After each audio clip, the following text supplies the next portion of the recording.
Welcome to this edition of Head to Head. I'm your host, Cam McKinney, and this is episode number 285. And on this episode of the podcast, I'm talking about two of the most polarizing quarterbacks in the National Football League, Daniel Jones of the New York Giants and Mac Jones of the New England Patriots. And I see a lot of similarities between these two other than their last name. The first being they are both playing for historic franchises. Daniel Jones for the Giants, who have won the Super Bowl 4 times, and Mac for the Patriots, who have 6 Super Bowl titles. There's real pressure being the starting quarterback for these teams. The fans care more than most about the state of the franchises, and they root for both and are also the heir apparents for fan favorite quarterbacks. Mac Jones is the guy replacing Tom Brady, the greatest quarterback of all time, and Daniel Jones is the guy replacing Eli Manning, a 2-time Super Bowl winning quarterback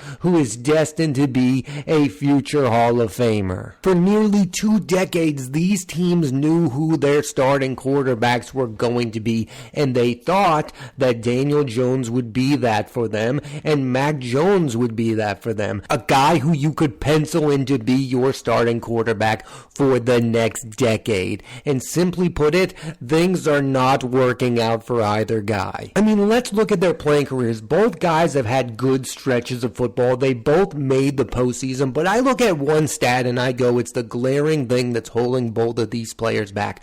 Neither of them have thrown for 30 touchdown passes in a single NFL season. That is what you have to do in my eyes to be thought of as a franchise quarterback. You have to either throw for 30 touchdown passes or be a dual threat quarterback. Now, in the case of Daniel Jones, he is more of a dual threat than Mac Jones, but he can be abysmal passing the football. That's his biggest weakness. With his legs, he was quite good last season, but we all know that's not super sustainable for the long term. I also don't look at either of these players as conventional game managing quarterbacks.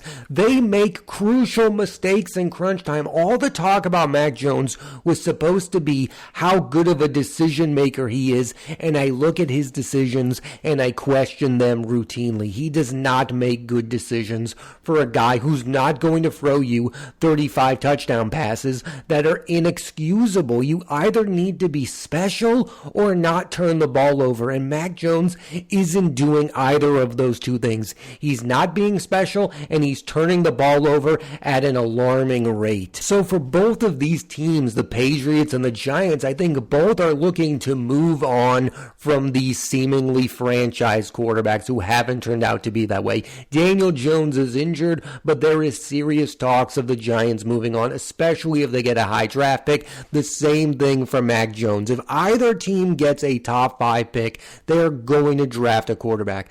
That being said, I think there's another thing they have in common. Neither Daniel or Mac Jones has been given good receivers, like a great receiver, like a Devontae Adams, like a Stephon Diggs. The teams that have accelerated the development process of their young quarterbacks, the Dolphins, the Eagles, the Bills, what they did is they got their young quarterback a star receiver. The Cincinnati Bengals drafted Jamar Chase to help develop Joe Burrow. The Giants have not done Daniel Jones any favors. They gave him a tight end who's pretty good, but not an elite weapon. Then the same thing goes for Mac Jones. The Patriots this offseason, the move was there. You have to sign DeAndre Hopkins, and they didn't make that move. If you had given Mac Jones DeAndre Hopkins and he still wasn't good, then we would have finally have the answer, does this guy have anything to offer? You can still argue on Mac Jones's behalf that the Patriots haven't given him adequate weapons. Juju Smith-Schuster ain't it. Devontae Parker ain't it. Kendrick Bourne, good player, he's injured now, but he wasn't it. Hunter Henry's not enough. Give him a clear number number one receiver and see what you have. And the Patriots have been super reluctant to do so. They didn't give him DeAndre Hopkins, who didn't cost that much money. Just give him one guy who you know is a number one receiver. Instead, by not giving him so, you're giving all the Mac Jones supporters excuses as to why he isn't an elite quarterback. And I feel the exact same way about Daniel Jones. Both of these players' best offensive weapon is a running back. For Mac Jones, it's Ramondre Stevens, and for Daniel Jones, it's been Saquon Barkley. It is 2023. A quarterback's best weapon cannot be a running back, no matter how good they are. That is not sustainable. Think about how good Saquon Barkley was last season, and the Giants still didn't pay him. And the reason is they deep down know that's not a long-term formula for success. There needs to be more than that. There needs to be more than just the running game. You can't win regular football games just relying on the running game in 2023, where it is a passing league. The players that are winning are Josh Allen, Joe Burrow, Patrick Mahomes. Those are the guys winning football games because they are passing the ball at an elite level like we've never seen before. That's what you need from the quarterback position. And to see if your quarterback can do that, you need to give him elite weapons. And the Giants have not done that for Daniel Jones, and the Patriots have clearly not done that for Mac Jones. There is one major difference I see between Daniel and Mac Jones.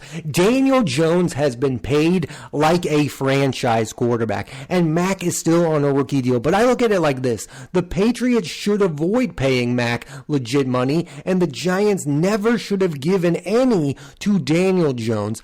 I don't think either are terrible, and if this was the NFL of 10 years ago, I do think they could have more success as starting quarterbacks, but not today, because the offense is the focal point, and it all starts with the quarterback position.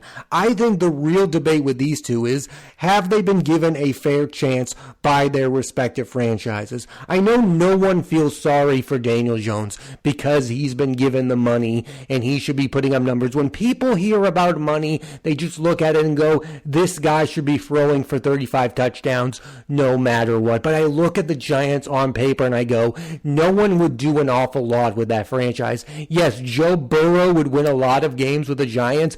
Patrick Mahomes would win a lot of games for the Giants. But those two are otherworldly talents. I mean, from the get-go, there have been questions about Daniel Jones. Should he have been a first-round draft pick? The same with Mac Jones. They weren't sure bets. They were really good in college. They put up some decent numbers in the NFL, and they've been wildly inconsistent. I think the real thing holding both of these players back is week in and week out, you don't know what versions you're going to get from them. Are you going to get the Daniel Jones who runs the football at an elite level? You don't know if you're going to get that week from week. He's not the same player. And the same with Mac Jones. 1 week in Buffalo, he looks like a real starting quarterback. And now we're at this week of football, and he's losing to the Indianapolis Colts in Germany, throwing another crucial interception. He's not the same guy week from week. And that's what you need from your NFL starting quarterback. Maybe you don't have to play amazing every week, but you need to be consistent. The best quarterbacks are consistent. Even at their worst, there is a consistency to them, and there is zero consistency with either Daniel or Mac Jones. 1 week they look like real starting quarterbacks. They look like they have the potential to be top 10 starting quarterbacks. But other weeks, both have looked like the worst quarterbacks in all of football, and that's not something you can have because there's no consistency with either of them, and I think it's holding their teams back. I do want to focus on Mac Jones for a moment because there have now been two crucial moments where the Patriots have been the only ones playing football on national television and he's been benched. The first was on Monday Night Football against the Chicago Bears. That was inexcusable at the time. Bailey Zappi came in. That was wild. And I thought then, this is the moment where you ruined Mac Jones. And now the Patriots are doing it again. The Patriots were the only team playing football against the Indianapolis Colts on Sunday in Germany, and you sat him down for the final 2 minutes of the game. That is wild. wild. That is unprecedented. That is something like we've never seen before. And yet Mac Jones twice, when the Patriots are one of the only two teams playing football, and you sit your quarterback, that is telling the world how you feel about Mac Jones. And it's not very good right now. But my problem with the Patriots is they've never acted like that was a big deal. That was the moment when you benched him on Monday Night Football where I believe you lost him forever. There's no recovering from that. You embarrassed him on national television. That shouldn't be an underrated aspect of all of this.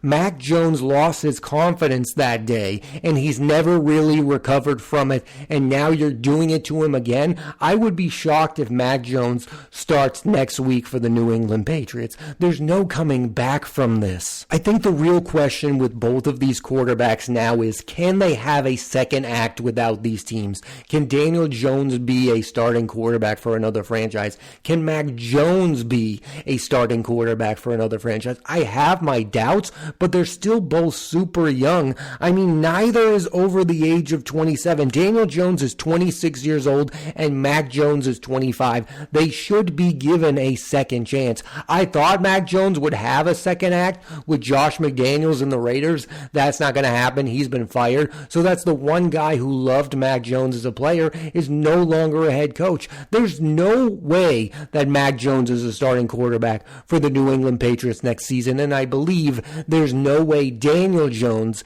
is the starting quarterback for the Giants next season. Both of them are so bad they're going to have high draft picks and have the ability to draft the next guy, and both of them desperately need that franchise quarterback. The NFL of today is all about the quarterback, and you need to develop them. Now, did the Patriots and the Giants do a good enough job of developing these quarterbacks?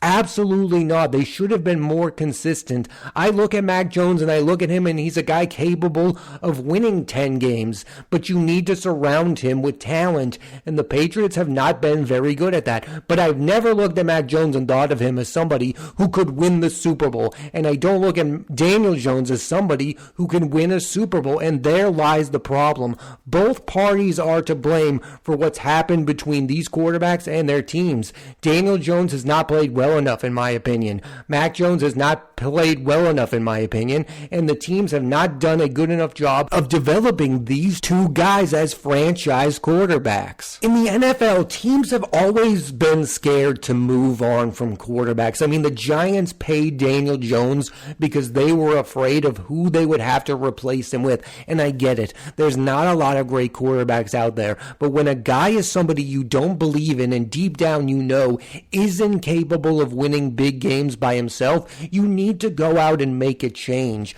And you're seeing that with the Jets. The Jets won't move on from Zach Wilson. I mean, we know Zach Wilson isn't the guy, and I know they lost Aaron Rodgers, but you have a real chance to save this season. They had a chance to sign Carson Wentz, who I know isn't very good, but I know is better than Zach Wilson, and I feel the exact same way about my New England Patriots right now. They're afraid to make a move in season because they're afraid of what Bailey Zappi is going to do, and they're afraid of what any replacement quarterback would play like. And I would say to them, it can't get any worse than this. You need to move on. You need to make that statement that this isn't working out. You need to be self-aware of the situation. Yes, maybe it's going to get a lot worse, but still make that move. The Patriots need to move on from Mac Jones, and they need to do it now.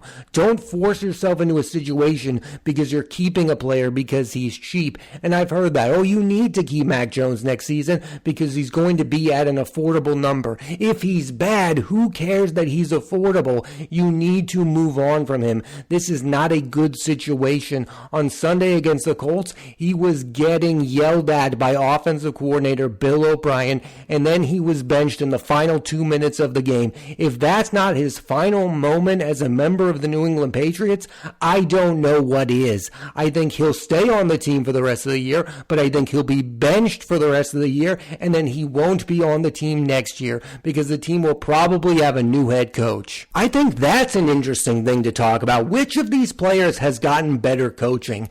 Daniel Jones or Mac Jones? Daniel Jones has played for some really bad head coaches, but he's played with Brian Daboll, who I really liked in his first year with the Giants, but now it's falling apart. Their offense isn't the same. Their passing game is putrid. Their running game isn't as good as it was last year. I believed in Daboll way more last year than I do now. I mean, that's obvious. The team looks really bad. In the case of Mac Jones, we all believed he was walking into the ideal situation for a rookie quarterback, that he was going to be coached by arguably the greatest head coach in the history of the sport. The problem is Bill Belichick clearly does not value the quarterback position and put his young quarterback in the position to succeed at the highest level. He routinely makes these decisions that does not help out his young quarterback. It should never have been about the Patriots winning football games these last few years. It should have been all about the development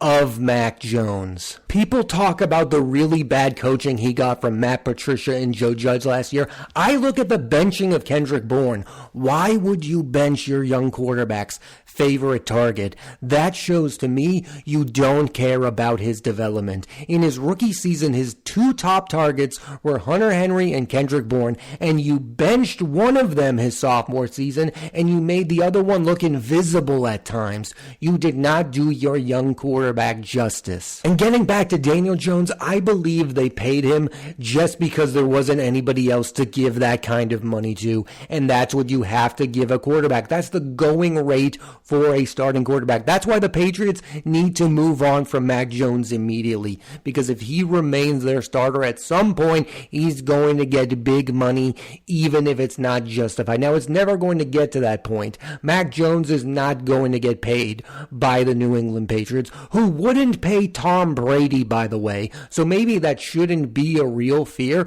but I do wonder if this team can ever have a good relationship with a starting quarterback as long as Bill Belichick is the head coach ever again. What quarterback is going to want to play for Bill Belichick? Look at the last two. The Cam Newton era did not end well, and now the Mac Jones era is not going to end well. The Cam Newton era, you can understand it. He was an aging quarterback. He wasn't playing well. That was understandable. You needed to move on from him. But now you failed with a young quarterback that a lot of people believed in and was one of the best rookies of his class. He made the Pro Bowl. He went to the postseason. It's hard to do better than that as a rookie. And in the years since, you haven't developed him. That's on Bill Belichick just as much as it is on Mac Jones. I think that's what's crazy about both of these situations. We're not talking about the Cleveland Browns who don't know how to develop a young quarterback. We're talking about the New York Giants and the New England Patriots, teams that have had numerous success stories developing quarterbacks. Phil Simms, Eli Manning, the list goes on and on for the Giants. For the Patriots, Drew Bledsoe, Tom Brady. I thought they did a good job with Jimmy Garoppolo. They were good with quarterbacks, and now they failed that position out of nowhere. It doesn't make sense. Why didn't you do a good enough job of developing your young quarterback, making it all about your young quarterback and not about you winning football games? That's what it had to be about. Just think how much better the New England Patriots would be if they thought their number one priority should have been bringing in DeAndre Hopkins over hiring Bill O'Brien. I believe that would have made a world's difference. Giving Mac Jones a legitimate number one receiver should have been the main priority of this offseason, and it wasn't. And they lost his number one receiver, Jacoby Myers, the guy who's not even really that special. I mean, I look at Jacoby Myers as a guy who can catch 80 to 100 balls, but isn't really anything special. But that's a guy you should have kept on your football team. But instead, you give him Juju Smith-Schuster, who looks 40 years old at times. In the case of Daniel Jones, it is really wild that the team paid him over star running back Saquon Barkley. I think that says more about the position of the quarterback than it does about running backs. Running backs are not being paid anymore. Jonathan Taylor got his money from the Colts, but even that was a struggle. Josh Jacobs didn't get paid for the Raiders, and Saquon Barkley didn't get his money from the Giants, Giants, but Daniel Jones did, and that's gotta bug the locker room. Like, that was just a massive miscalculation on the part of the New York Giants. I'll end with this, and I'm not sure this is a compliment or a diss, but I believed if you put Mac Jones or Daniel Jones in an ideal situation with the San Francisco 49ers and a head coach like Kyle Shanahan, who can seemingly win with any quarterback, then I think they would do very good. But again, I wouldn't pay them top dollar to be my franchise quarterback. They're not the kind of guys who you can bank on being your starting quarterback for the next 5 to 10 years. And that's what the Patriots and the Giants were banking on them to be. Franchise quarterbacks, and they are not that, and I don't think they'll ever be that. It's time for both of these teams to move on. I feel bad about how it's ending with Daniel Jones with an injury, but for Mac Jones, I'm done watching him play football for the New England Patriots. He just isn't it. Thanks for listening to this edition of Head to Head. I'm your host, Cam McKinney, and there'll be a new episode of the podcast every Monday on Apple Podcasts and Spotify, so please rate, review, and subscribe.